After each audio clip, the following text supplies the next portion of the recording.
我是新武者，新武者修炼的是星辰之力，可以替人疗伤。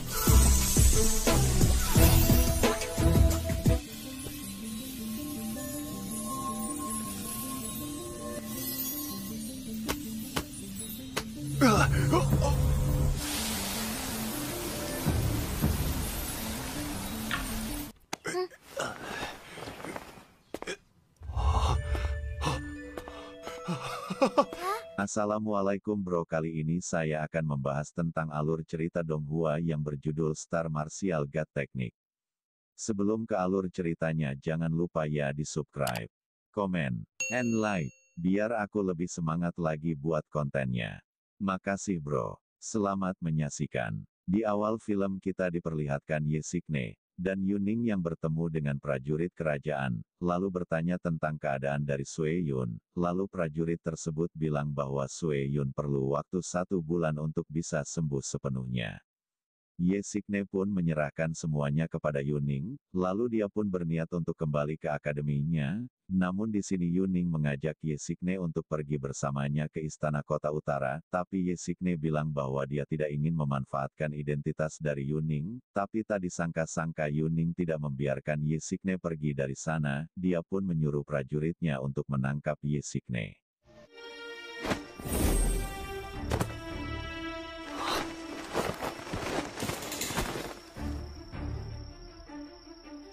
你到底想干什么？我就是不想让你走。但是我跟你不同，你可以把我绑回去，但是绑回去之后呢？我只是……冥顽不灵的小子，竟敢对郡主不敬！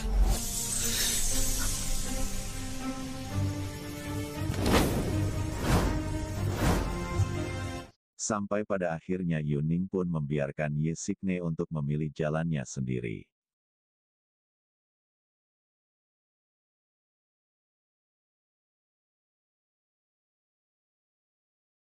Di sisi lain pun ayahnya Yuning sedang memperhatikan Ye Shikne, dan Yuning, lalu seorang prajurit bilang bahwa Yuning mempunyai perasaan kepada Ye Shikne. Kemudian ayahnya Yuning bilang bahwa Ye Shikne tidak boleh tinggal di akademik lagi, dan tidak boleh bertemu dengan Yuning lagi. 属下明白了。 Keesokan harinya kita diperlihatkan Ye Shikne yang sedang berlatih untuk memperkuat kekuatannya. Namun di sini Ye Shikne merasa kebingungan akan masalah yang ia hadapi, karena Ye Shikne tidak dapat membuat titik cahaya bintang keempat, melainkan 3 titik cahaya bintang menjadi 1. Tak lama dari situ guru Ye Shikne yang bernama Xingsu datang menemui dia, lalu dia pun bertanya kepada Ye Shikne tentang perlakuan terhadapnya. 师父待我恩重如山，对我细心教导。 还传授我铭记在心。原本师傅是想带着你去参加。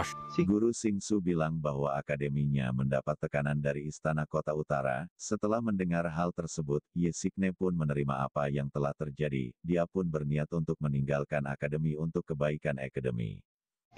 我一定要变强，总有一天，我要去正镇北王对我道歉。 Singkat cerita ketika Ye Shikne akan pergi, Guru Xingsu pun memberikan sebuah buku seni bela diri Tianxing. Buku tersebut juga bisa membantu Ye Shikne untuk naik ke surgawi tingkat 6. Ye Shikne juga berpesan kepada gurunya untuk menjaga kesehatan dirinya. Lalu datanglah Liang Yu yang berterima kasih kepada Ye Shikne, karena telah menyelamatkan mereka semua dari Guru Susian. Akhirnya dendam antara Ye Shikne dan Liang Yu telah dihapuskan, dan sekarang mereka pun menjadi seorang teman. Tak lama dari situ datanglah kakek sombong yang bernama Suan. Dia juga adalah wakil dekan dari Akademi Tianxing. Dia datang bersama muridnya yang bernama Huyan. 好久不见呐，何源，你怎么？我一个天星学院的副院长，怎么就不能在这儿了？哟，这位就是之前测试过引动了6枚，这么好的天赋。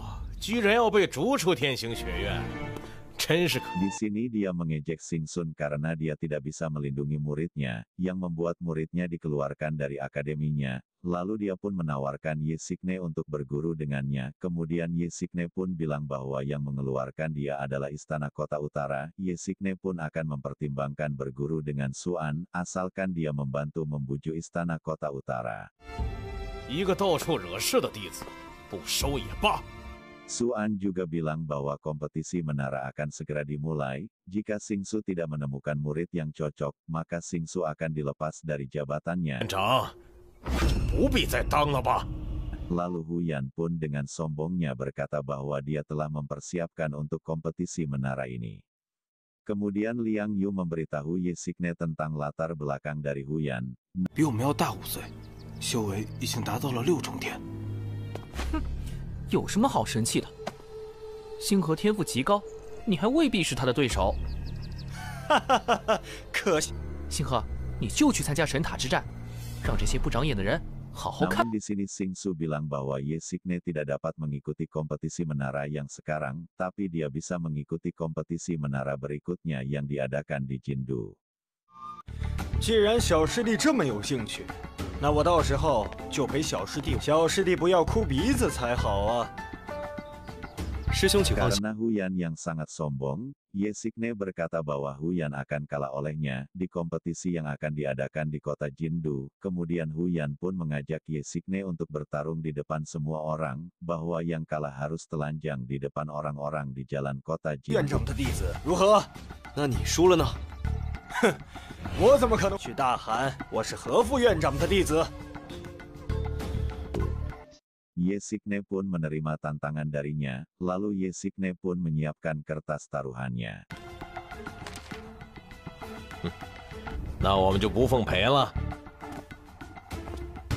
自不量力的小子！哼，胡元勇如今已是6，我倒要看看徐礼还有什么脸面继续留在天星上。 Lalu Guru Xingsun pun menyuruh Ye Xingné berlatih lebih keras sebelum ia kembali. Kemudian Ye Xingné pun berpamitan bahwa dia akan pergi. Xin pun berpindah memperlihatkan Sui Yun yang sedang mandi di sini. Dia selalu teringat Ye Xingné.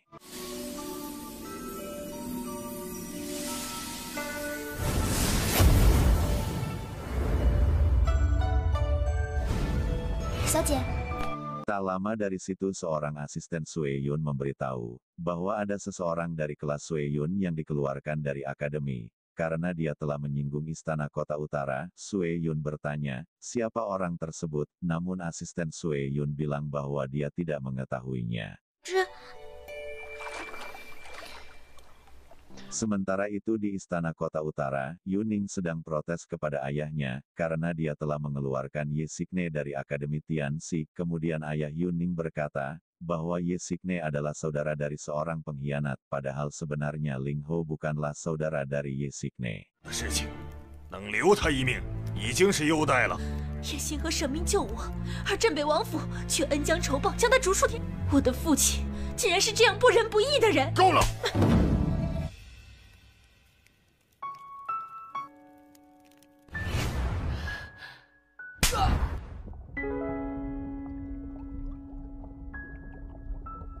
Setelah Yuning ditampar oleh ayahnya, dia pun langsung pergi dari sana sambil menangis. Lalu seorang prajurit menawarkan dirinya untuk membawa kembali Yuning, namun ayahnya bilang bahwa cukup lindungin Yuning, tidak membawanya kembali. Di sisi lain Ye Xingné pun telah kembali ke kampung halamannya, lalu Xing Yun pun bertanya kepada Ye Xingné, kenapa dia kembali, karena sekarang belum saatnya liburan akademi.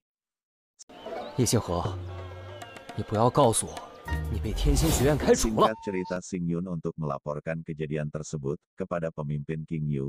Kemudian ayah Ye Xingné bertanya kepadanya terkait Akademi Tianxi. Ye Xingné pun mau minta maaf karena dia telah dikeluarkan dari akademi.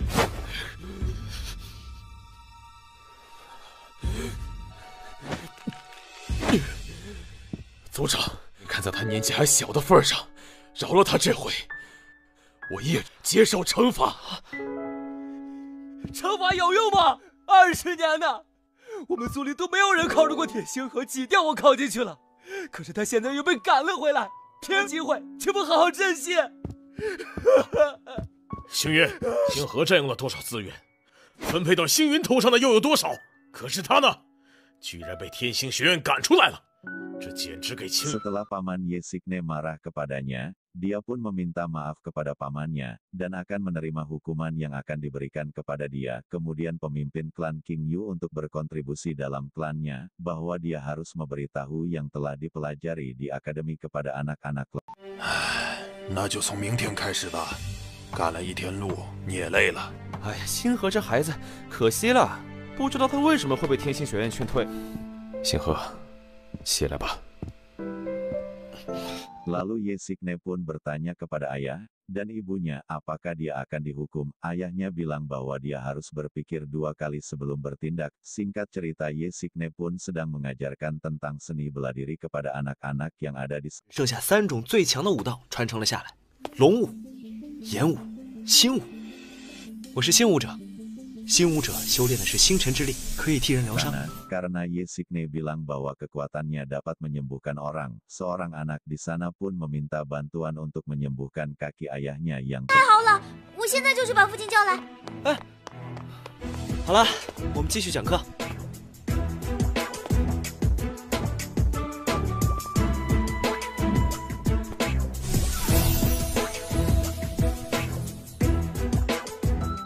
Tak lama dari situ ayah dari anak tersebut pun datang, dengan memakai tongkat, lalu Yesikne pun mencoba untuk menyembuhkan luka ayah dari anak tersebut.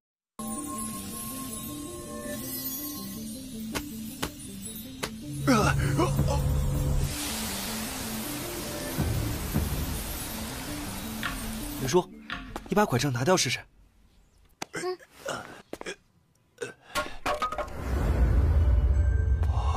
Dan akhirnya kaki orang tua itu pun sembuh, berkat dari kekuatan bintang milik Yesikne.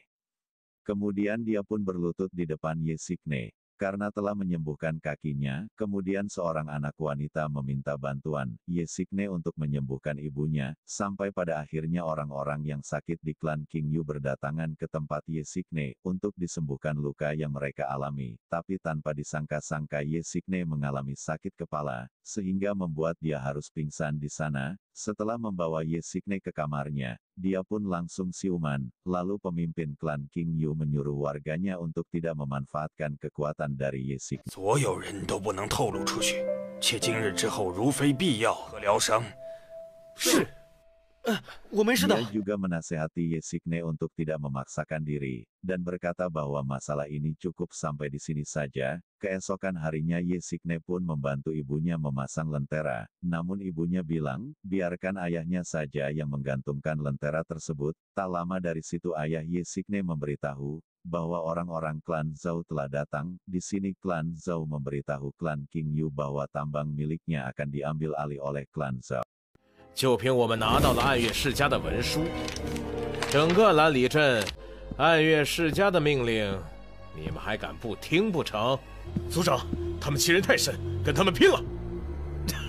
这个资格嘛，且不说你们叶氏没有一个6重天以上的，也没多少。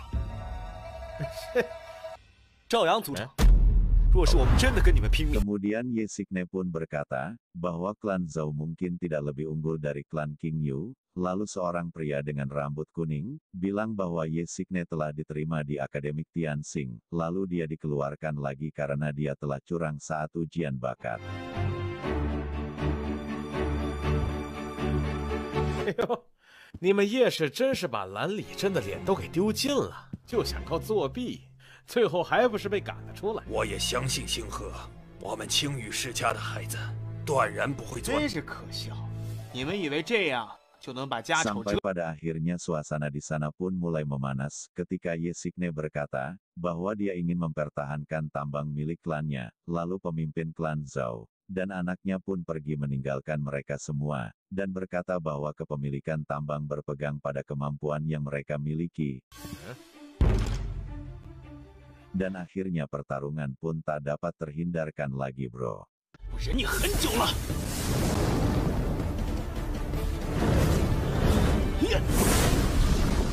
打破！